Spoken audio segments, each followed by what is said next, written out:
want it to stop. But I just want to be honest with you. This is the story of how democracies die. That would-be autocrats impose pain on the people and then force the opposition party to sue for peace without any concessions to protect the democracy or to protect people. This is what Viktor Orban did and is still doing in Hungary. He creates manufactured crises, and then he requires the opposition to grant him additional powers in order to end the crisis. There's a lesson here from the civil rights movement. Civil rights movement was about enduring hardship and pain.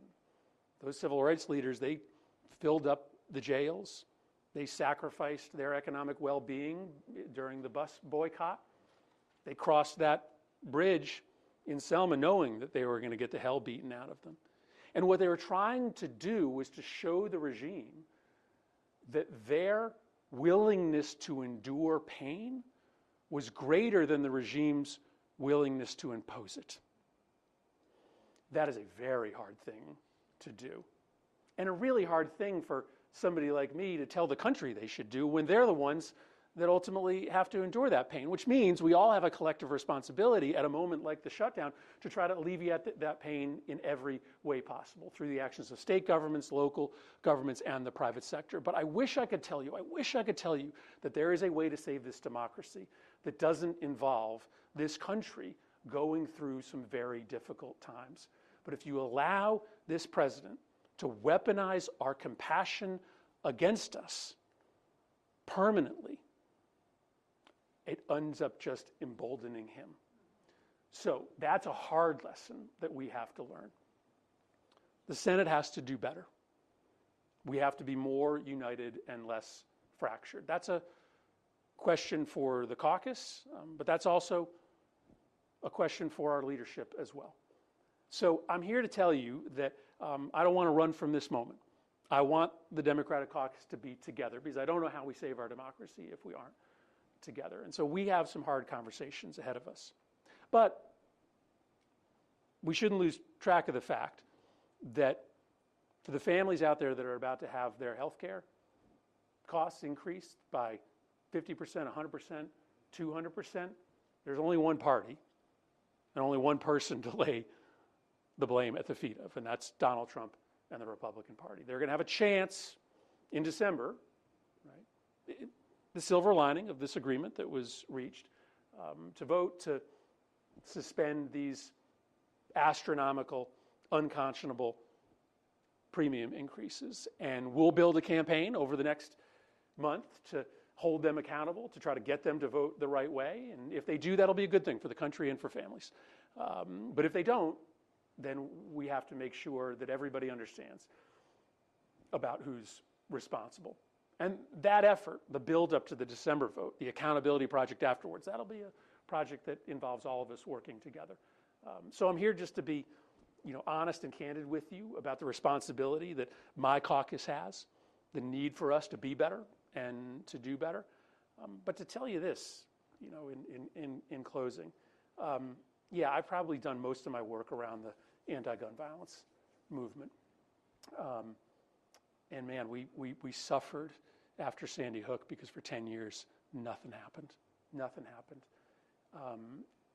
But we built, inside the democratic process, we built a movement. Probably a lot of you were a part of that. We built organizations. We organized students and parents, gun owners and non-gun owners. For 10 years, we built power. And then after that horrific shooting in Uvalde, right, eerily, tragically, reminiscent of Sandy Hook, we had this opportunity and we brought Republicans and Democrats together that summer of 2002. We passed, as I mentioned, the first anti-gun violence bill of any significance in 30 years. And guess what happened? After we passed that bill, gun violence rates all across the country started to plummet. People don't really know this story, but for the 3 years since we passed that bill, every single year, gun violence rates, mass shootings, and urban homicides have gone down by about 10% a year. I live in one of those violence-prone neighborhoods in Hartford, and I know when I go to sleep at night that there are moms and dads in my neighborhood who are not mourning their dead child because for at least a moment, democracy worked. It's worth saving. It's broken. And let's talk about that tonight, because the Democratic Party isn't going to rally anybody to save this version of democracy. People want a reformed version of democracy, but it's still worth saving.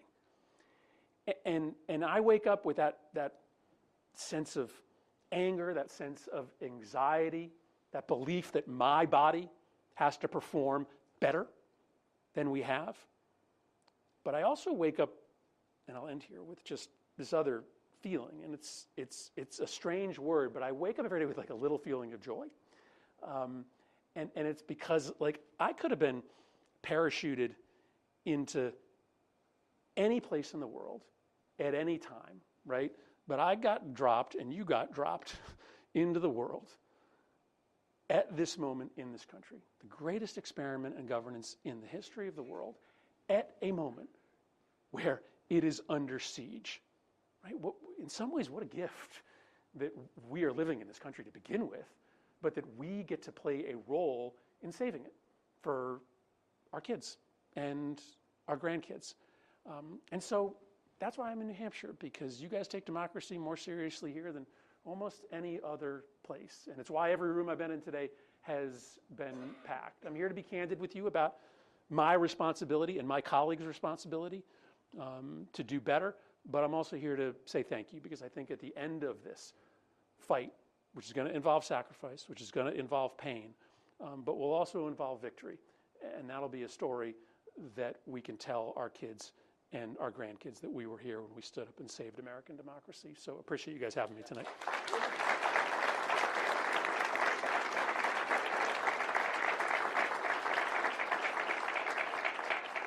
I feel like what you were saying there segues really nicely into this question from Jason Sproul from Laconia, who says, he asks, does the Senate Democratic Caucus fundamentally underestimate the courage and capacity of the American people?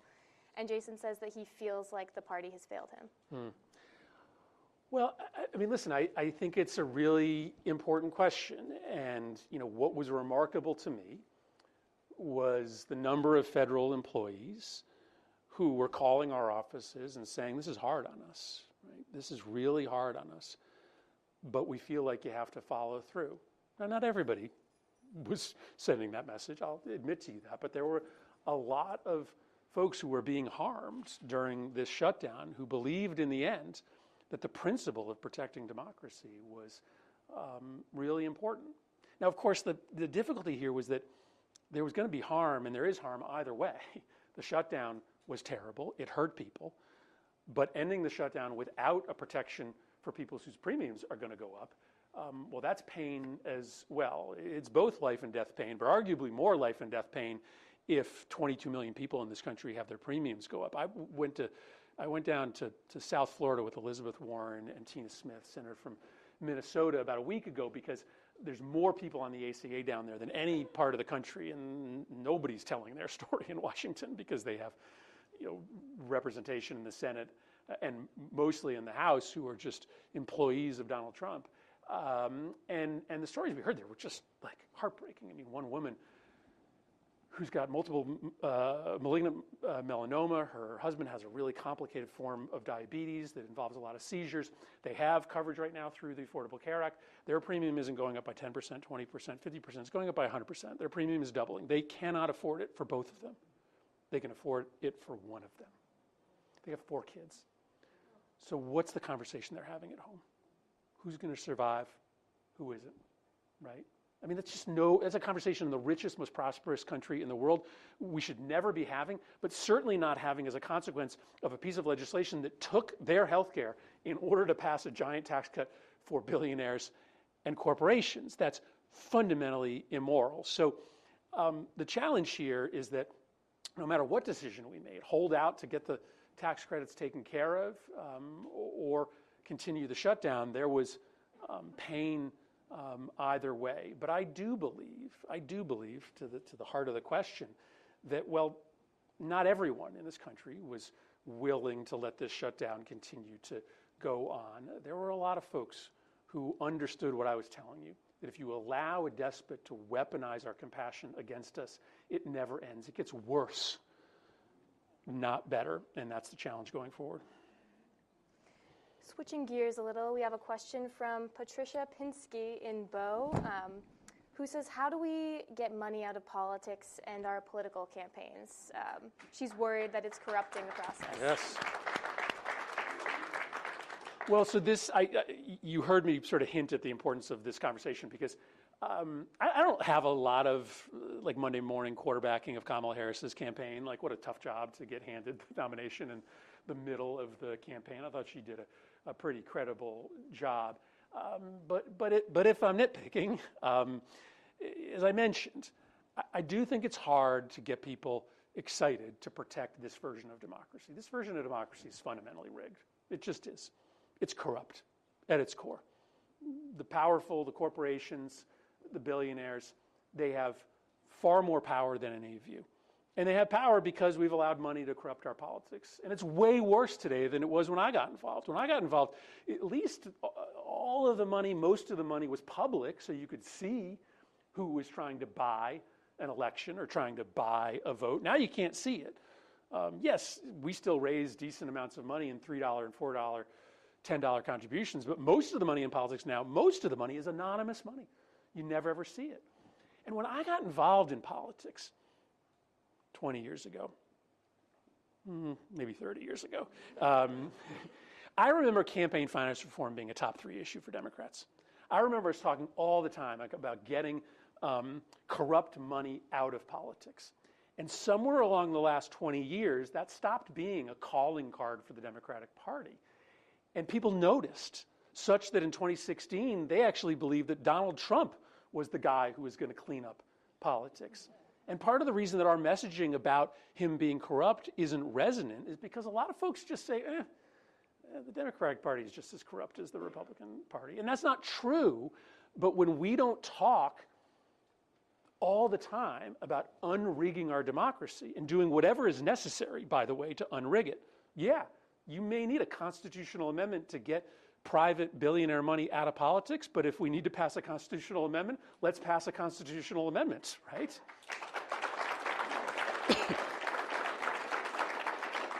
So to me, I'm not a political analyst, but if I'm giving advice broadly to my party, I say let's be a party that's about unrigging our economy and unrigging our democracy. That's what we spend 75% of our time talking about, the ways that we're going to break up concentrated corporate power, give it back to regular people, and the way that we're going to get influence back to Main Street and away from Wall Street. And I just don't think you're going to win an argument on preserving and protecting democracy if you don't tell people that if you give Democrats power, we're going to fundamentally change how democracy works.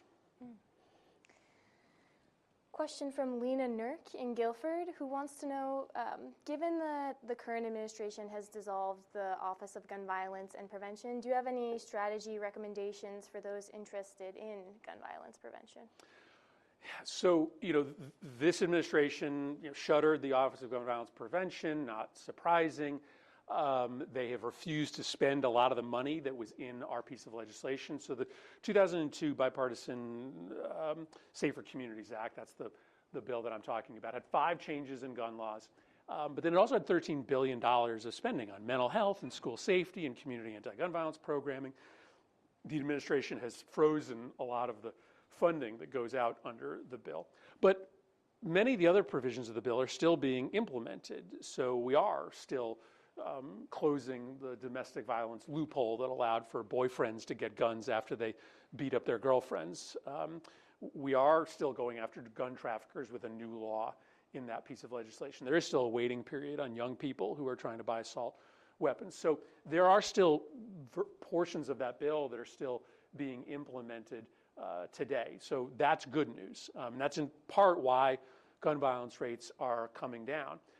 But I guess we just go back to doing what we were doing between 2012 and 2022 when we passed that piece of legislation. We go out and we organize. We just make sure that all of the chapters of Giffords and Moms Demand Action and March for Our Lives and Students Demand Action are just stronger and bigger so that when we have the next opportunity, and I think it's going to come faster than you think, because I think we're going to do very well in the upcoming midterm elections, when we have the next opportunity to pass a law, we have way more folks on our side than on their side. That's what happened in those 10 years. So just like I give you an anecdote. So early on, as we're trying to negotiate this bill in the summer of 2022, the Republicans are skeptical. We need their votes. We need to get 10 or 15 of them to pass the bill. And about a week into the negotiations, a Republican senator from the Mountain West, somebody who was never going to vote for this bill, I knew she was never going to vote for this bill, she says to the press, well, I don't know. I mean, I'm probably not going to vote for it, but I have to at least give it a look because calls are running 3-1 into my office to do something.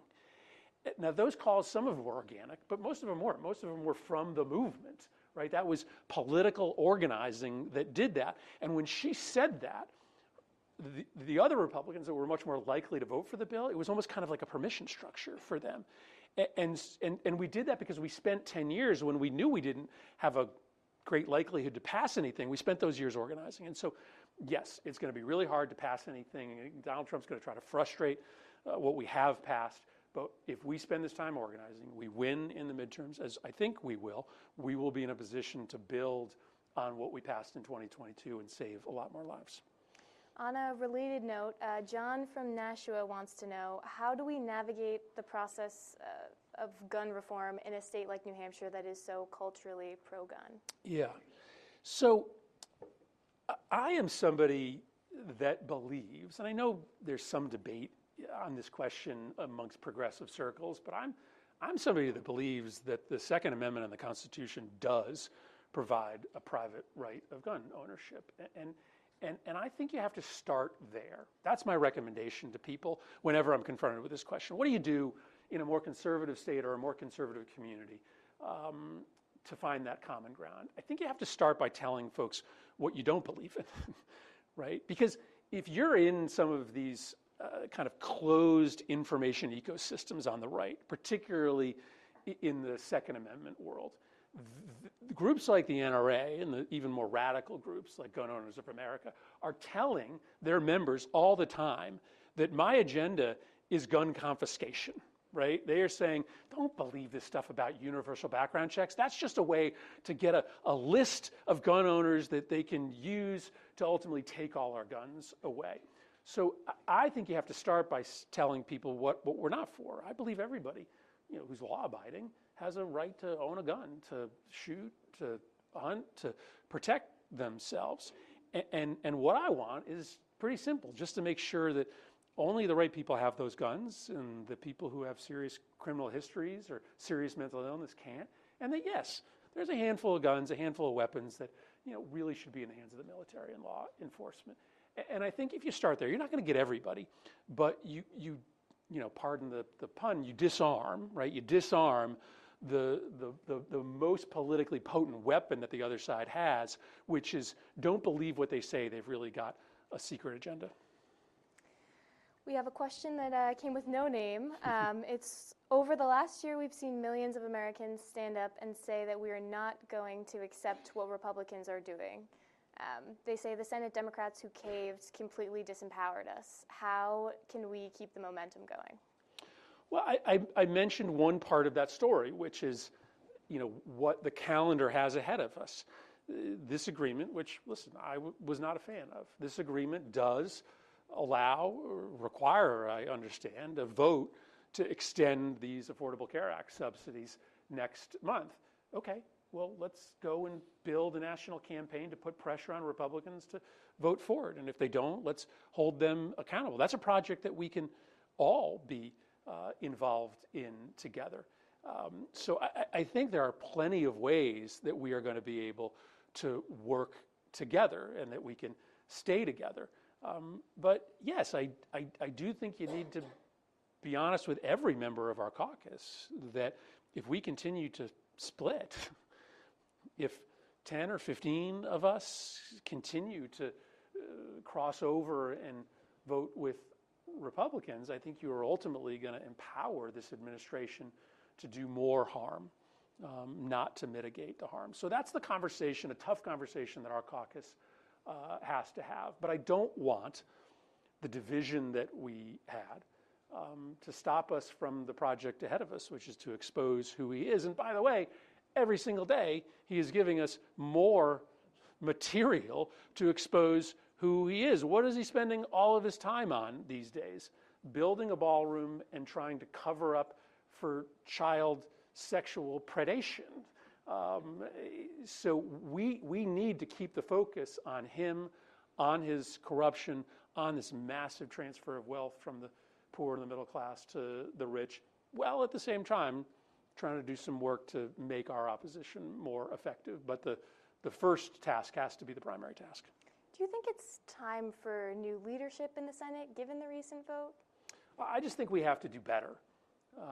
I think we have to do better. And we have to have that conversation collectively, because if we continue to split, if we continue to deliver them 8, 10, 12 votes, you're ultimately putting this president and his caucus in the Senate in charge, instead of putting the people in charge, who have been very clear with us.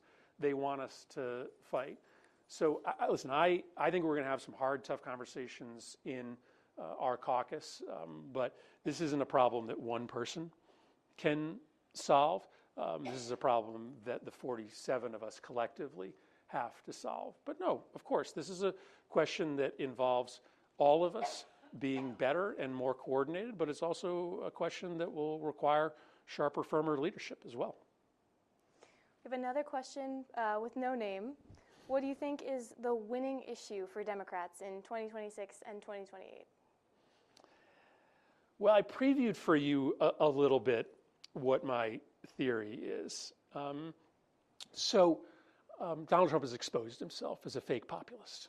Right? He said he was going to break up concentrated power, that he was going to deliver salvation to poor people in this country, and he's done nothing. He's just made your life more miserable. He's increased your costs. He's only focused on helping himself and his billionaire Mar-a-Lago cronies.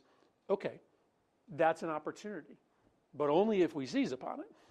The problem is this party has been addicted to incremental change, solutions that aren't as big as the problems that people face. And it is part of what has made us illegitimate in major parts of this country. How can you say you're the party of poor people when poor people don't vote for you? I mean, like that's where we are today.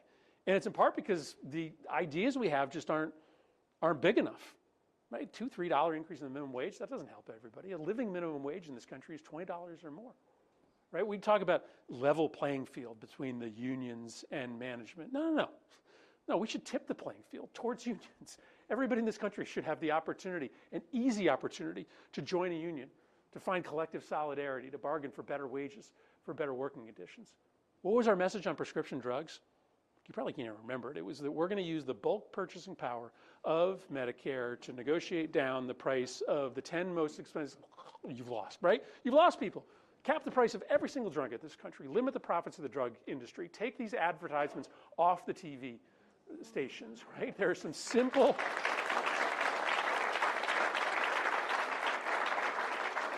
Be a party that robustly confronts concentrated economic power. Recognize that there's a reason why Bernie Sanders is the only person that draws 70,000 people. And have ideas that are big enough to meet the moment. Now, you hear me talking about costs, about economics, about the structure of our economy. That's the other thing we need to do, is just be laser-like focused.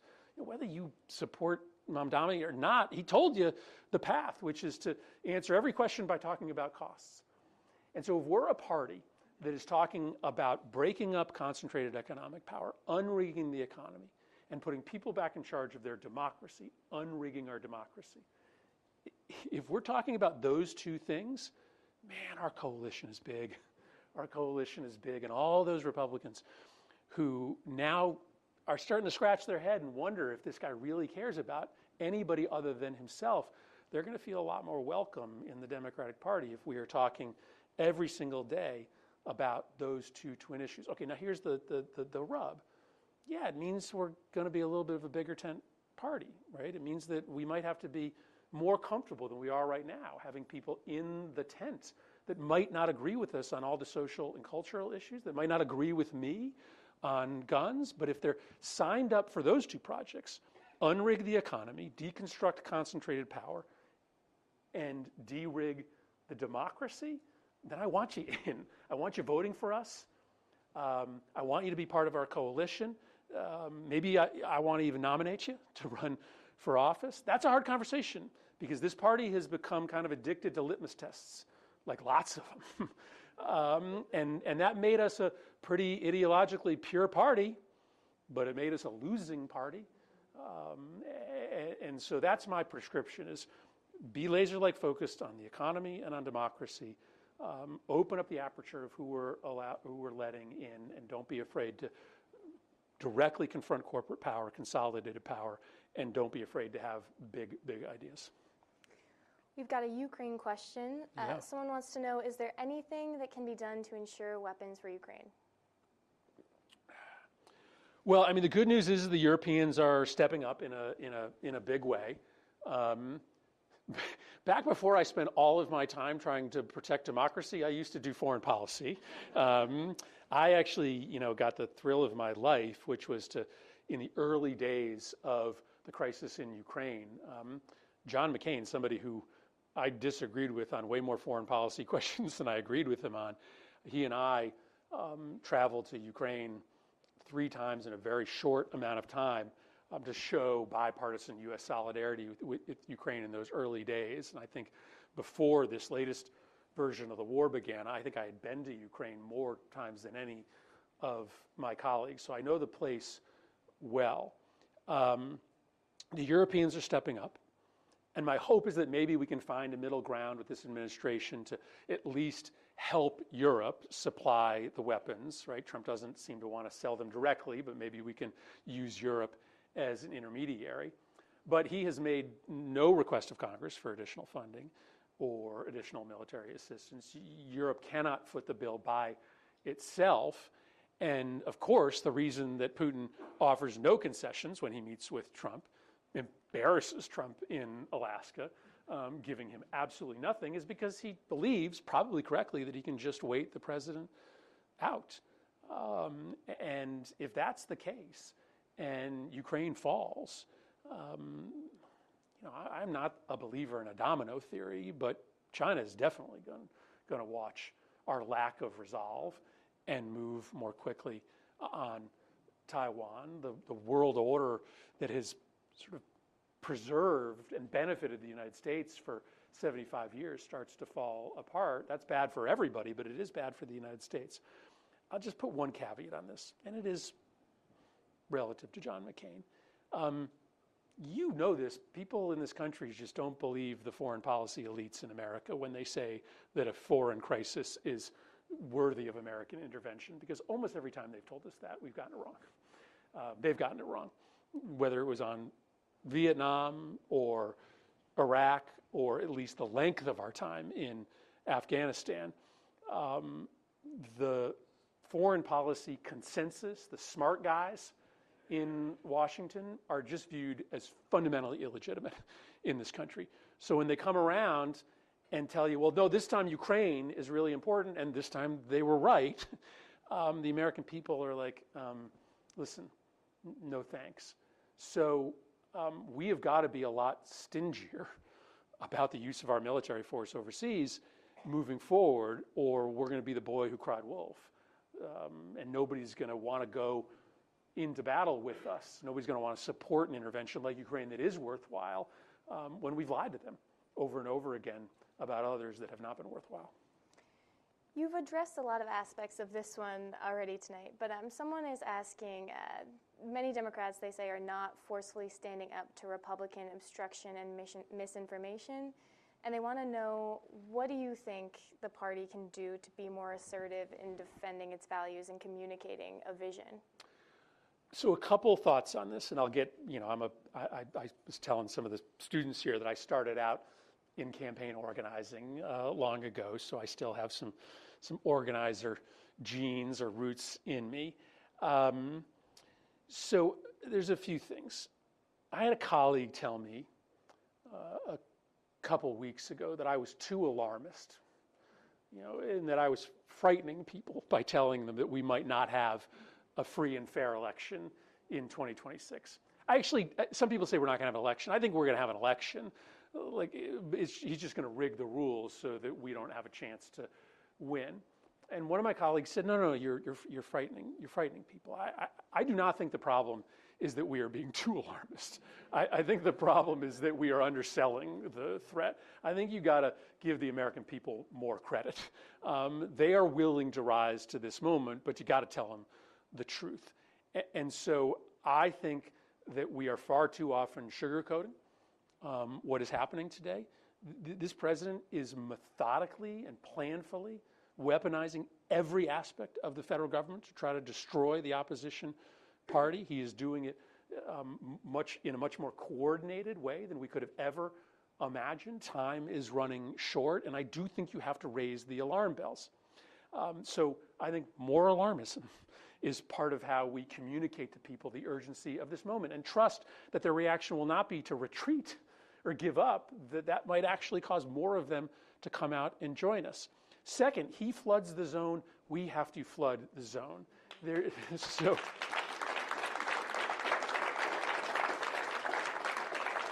is this other idea in democratic politics that you have to sort of reserve and hoard your capital and then wait to pounce. No, he pounces every day on us, and so you need to pounce back every day. We need to be posting not one video a day, but 5, 6, 10 videos a day. But the benefit of the information ecosystem is that people can take that amount of content in a way that they couldn't have, but we are way too careful. Third, be less careful. I've got my communications director here, but you know what? We shouldn't be vetting everything we say through our sort of consultancy filters. Say what you mean. React in real time. This is a moment where you should feel outrage. Show your outrage, and don't be worried if you use the wrong word or the wrong phrase. People want to see who you are. And then fourth and lastly, on this question of corruption, this is the most corrupt president in the history of the country, but we don't talk about it every day because we're actually getting a little normalized to the corruption. And when we don't express new daily outrage about every new act of corruption, then people either believe that we're in on it, because part of what they believe, is that we're all corrupt, it's just that he's doing it publicly. Right? That's not true. That's not close to true, but that is what some people believe. But then when we don't express outrage, then they think, oh, well, maybe this is normal. It's hard because every single day, it's something crazy. Like Donald Trump Jr. invested like a month ago, it wasn't that long ago, invested in this little tiny drone company in Florida. And I saw it coming. I posted a video that day and I was like, hey, sometimes you're living in the corruption. Sometimes you see it in advance. I guarantee you, this little Florida drone company is about to start doing big business with the federal government. And guess what happened last week? This little tiny, the company's name is like Unusual Machines, right? Is that the name? It's called Unusual Machines. They just decided to get into the business of making motors for drones, and guess who the DoD just signed a massive contract with? It's just blatant, brazen every day, but you have to react to it with energy every time it happens, or the country just does become anesthetized to it. And I get it, you run for the Senate because you want to be part of a genteel, sophisticated institution. We're not all, known for our ability to display outrage, but you gotta. It's part of the job description today. We're signaling to people if this is normal or not. So if you want to make people be outraged about the corruption, you got to be outraged about it every single day. Senator, you mentioned free and fair elections. One of the things that's coming up in 2026 is a lot of redistricting fights happening all over the country. It's come up a little bit in New Hampshire. Do you think that Democrats should be fighting fire with fire there and trying to do their own redistricting? 100%.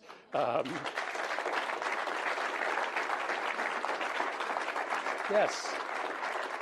Yeah, so listen, there are multiple ways that democracies die, and we're all students of history right now. We're all trying to discover the pathways by which you lose a democracy. I mentioned one of them, that you allow the regime to weaponize your compassion against you. But another way the democracies die is that the regime operates outside of norms while the opposition stays inside of norms. Now, there are some norms that are just, you cannot violate, right? Like, violence is a norm, that if the regime is going to engage in violence, we are not going to cross over with them. But this one, deciding to create new districts mid-cycle, yeah, it's a bad idea. They shouldn't have done it. But once they did it, not only should we, but we are commanded to. And I give a ton of credit to Gavin Newsom. He showed this party how you can be on the offense, right? How you can take it to them, how the people will rally to your side if you do that. That was a chance, right? That was a big chance that he took. That could have gone very badly wrong. That could have won by a very narrow margin. But no, he commanded the field. He showed people that there was something they could do to stand up for their democracy, and the people got his back and got our back. So I think you have to do that everywhere, but it does mean that you have to look for these norms. I'll give you another example. I didn't go to the State of the Union speech because I knew that he was just asking for us to be backdrop to a campaign speech. But I get why a lot of my colleagues went. It's a norm. You show up to the State of the Union speech.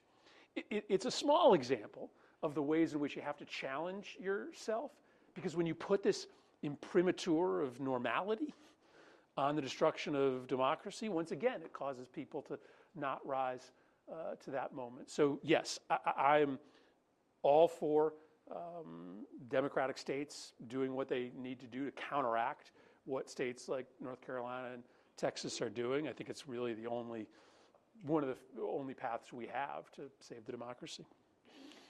With the Senate Democrats, some of them voting to advance the funding package, the government funding package, are you worried at all, kind of after the fact, that Democrats are losing the plot here at all, going after other Democrats for that vote as opposed to attacking Republicans over the shutdown?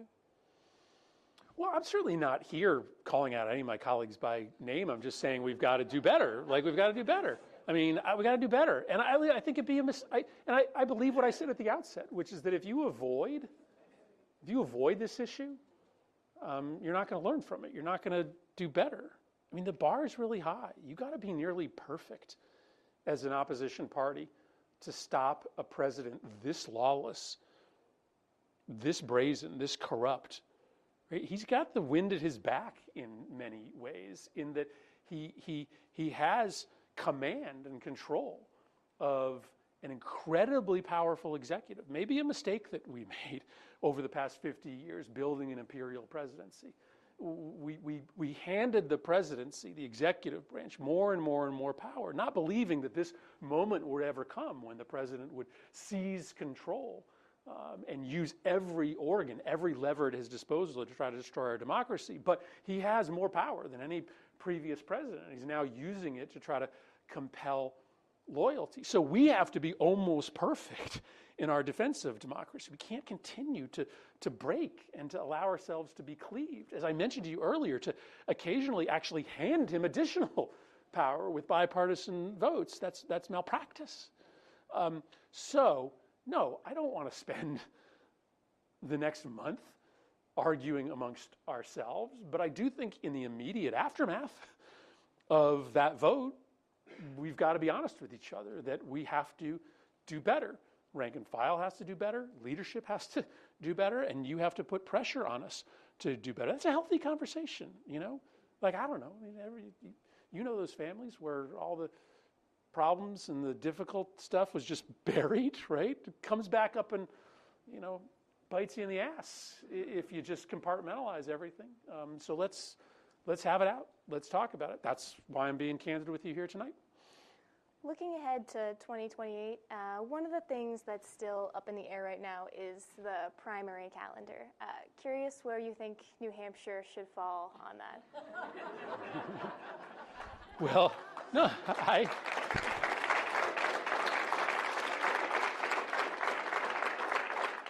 I guess I shared with you what I think about that. I think you guys take this responsibility immensely seriously.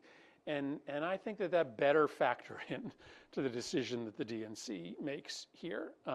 It's a big deal who goes first or second or third. And I want to make sure that whatever state has that primacy is a state that does politics and does democracy and does candidate vetting the right way. So no, I'm not, sending a list to the DNC of, the order that I think states should go in, but I do think that New Hampshire has carved out a pretty special role for yourselves, and I think it'd be a mistake for the DNC to take what you have built and what you have done here for granted.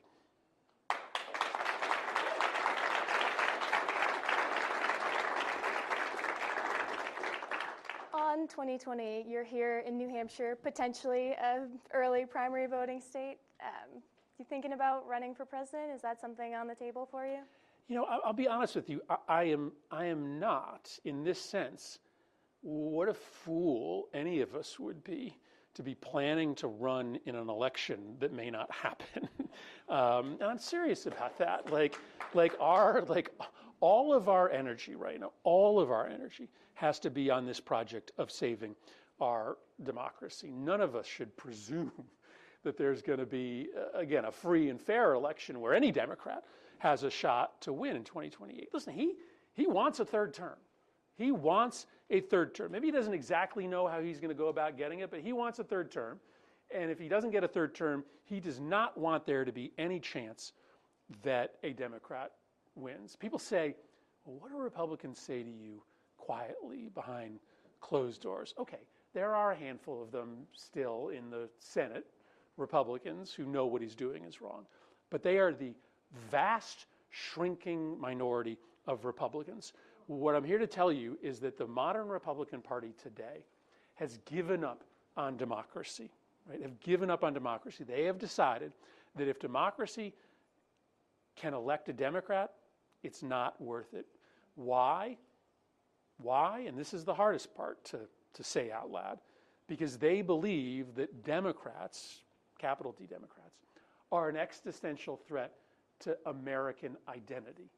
And American identity is Christian, white, male dominated, right? And so a party that believes in feminism, a party that believes in civil rights, a party that believes in equal rights is a threat to America in the eyes of mainstream Republicans today. Thus, democracy ain't worth it if it's going to elect somebody like that. So, yes, this is a party that is willing to give up on democracy, which means that all of our energy needs to be on the present fight. And I'll just give you a quick example of how we could do that, something that I'm doing right now that I am trying to model for my colleagues. So early in the year, a lot of the videos that I was producing expressing my alarmism were, going semi-viral, and there were a lot of people who were logging onto my website and sending me campaign contributions. And I noticed pretty quickly that I was raising more money than I ever had before. But I'm not up for re-election for 6 years. And people were definitely not giving me money to help me get reelected in 6 years. They were giving me money because they were like, this guy gets it. This guy's fighting hard. I want to do something to save the country. Here's $5. And so about, 3 or 4 months ago, I basically decided to take all the money that I was raising and turn it around immediately back into the fight to save democracy. I figured out a way to do this legally, and we now take the money that people give us, and instead of doing what most everybody does, just squirrel it away in your campaign account and wait for the next election, I just make grants of $200,000, $10,000, $50,000 to citizen-led protest groups all over the country. I've given away about $1 million thus far.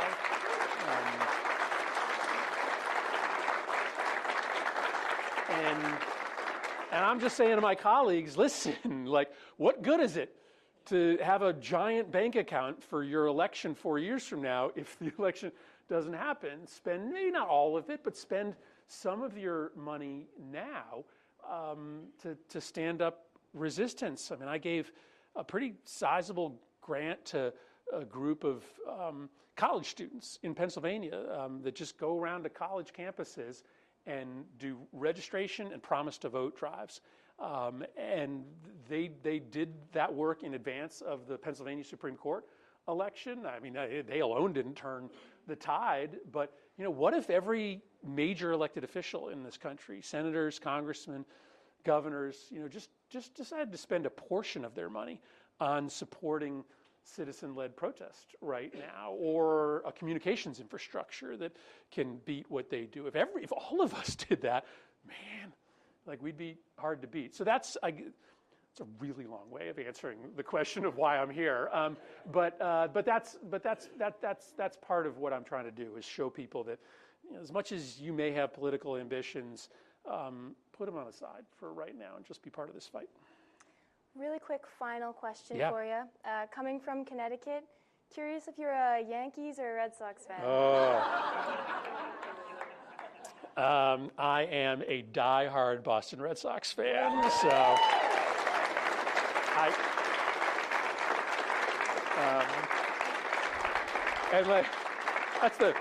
that is the longest round of applause I got tonight. So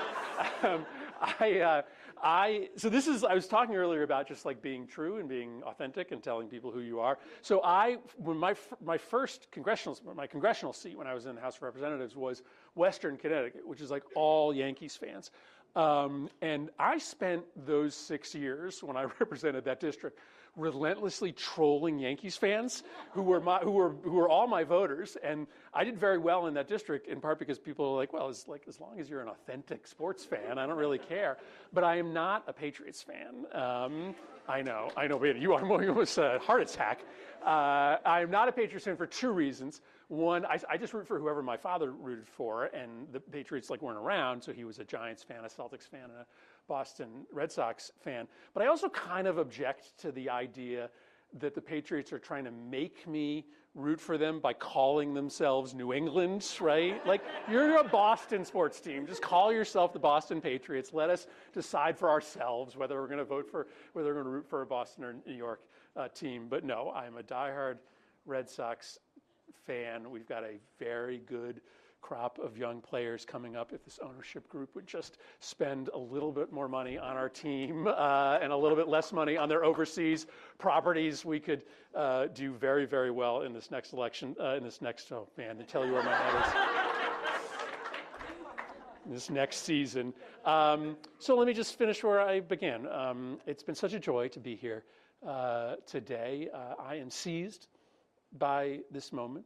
I am a prisoner of this responsibility, but willingly, gladly, because I get to do it with all of you. I've seen democracy when it works. I have. I also know how broken it is.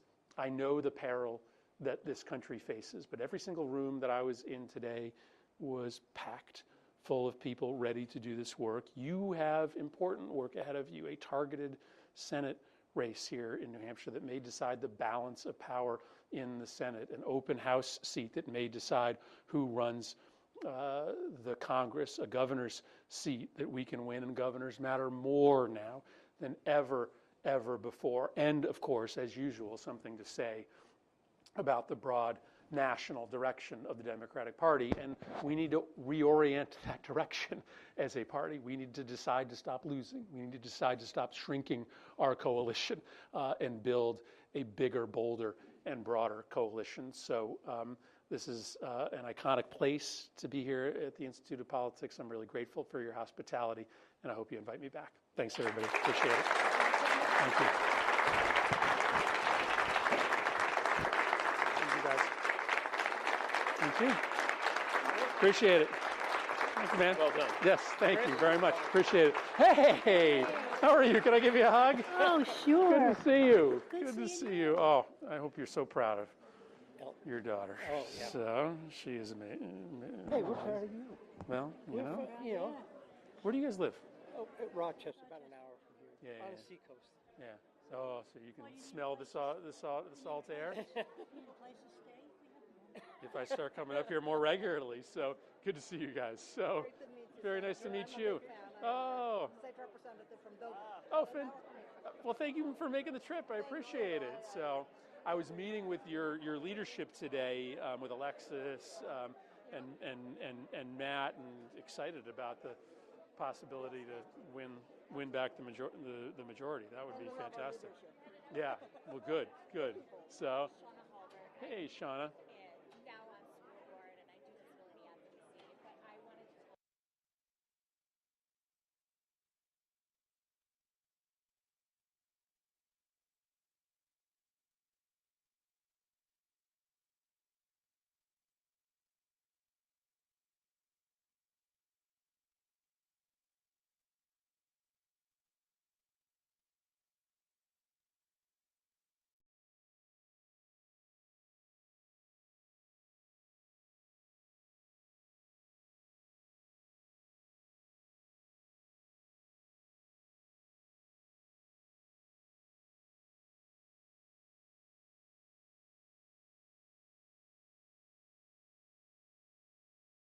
Great seeing you. Great seeing you. You too. Have a good night.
I was just going to say to the students, they wanted me to raise the team here earlier. I raised the two. So it's not bad. It's bad. Yeah, I guess this is not bad. Actual marathon? I don't know when it's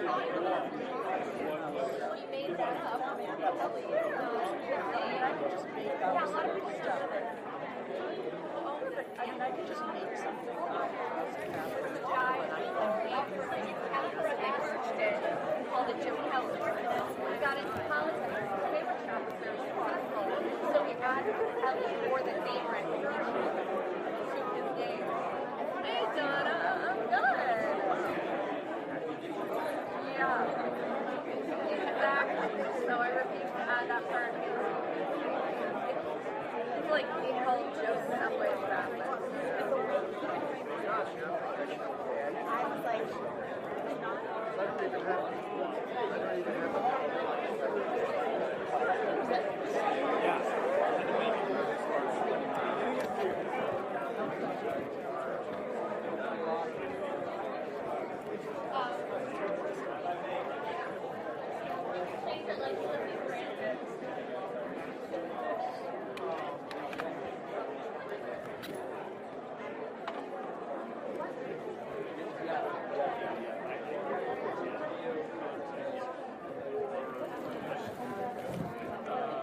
Visual content for everything from TikTok to Instagram